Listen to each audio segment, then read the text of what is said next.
राहुल जी पे आरोप तो ये लगाते रहते हैं, जब देश में जब देश के बाहर कोई बात बोलते हैं तो पूरा देश जानता है कि राहुल गांधी दिल का साफ आदमी है। वो दिल में जो बात आती जुबान पे लाते हैं, राजनीति नहीं करते हैं। नंबर 3, राहुल गांधी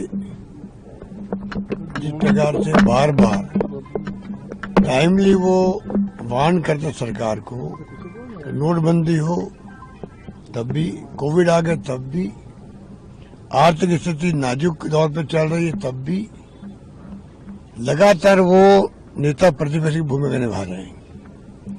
इस सरकार को समझना चाहिए नेता प्रतिपक्ष का एक महत्व होता है, वो पद है।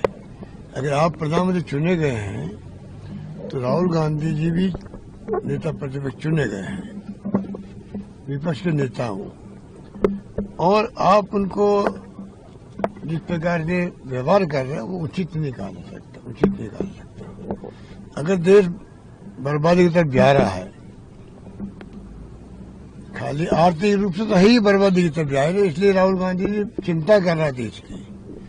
जब चिंता करता व्यक्ति तो फिर वो क्या करे, कहना पड़ता है कि आपकी दिशा में ले रहे हो देश को।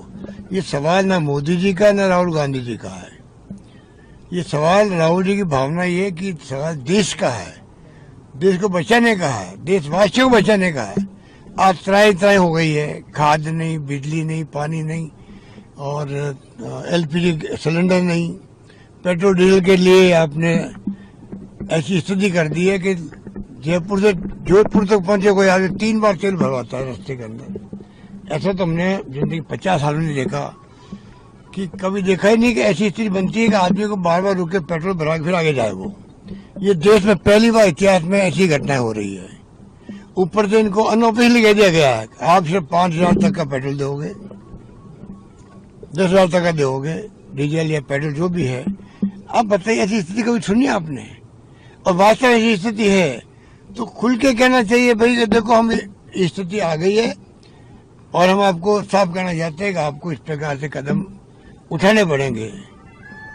आपने एक लेक्चर दे दिया कि आप विदेश में जाओ, आप जो भी उन्होंने कहा 5-7 बातें कही थी उन्होंने, सोना मत खरीदो, वो एक सुझाव के रूप में वो है। आप कहिए स्पष्ट रूप से आगे आने वाले वक्त में क्या होगा। अगर स्थिति बिगड़ गई, लोग सड़कों में आ गए तो देश का क्या होगा, वो चिंता मोदी जी को भी होनी चाहिए। राहुल गांधी जी अगर मान लो पहले देख रहे हैं कि पता नहीं देश में ऐसी स्थिति नहीं आ जाए कि लोग सड़कों में आ जाए और सरकार के कंट्रोल में नहीं रहे, वो स्थिति नहीं बननी चाहिए। वो भी नहीं चाहेंगे आउट ऑफ कंट्रोल पब्लिक बन जाए, हो जाए, वो कभी नहीं चाहेंगे। इसलिए वो बार बार चेता रहे सरकार को। इसमें क्या गलत है?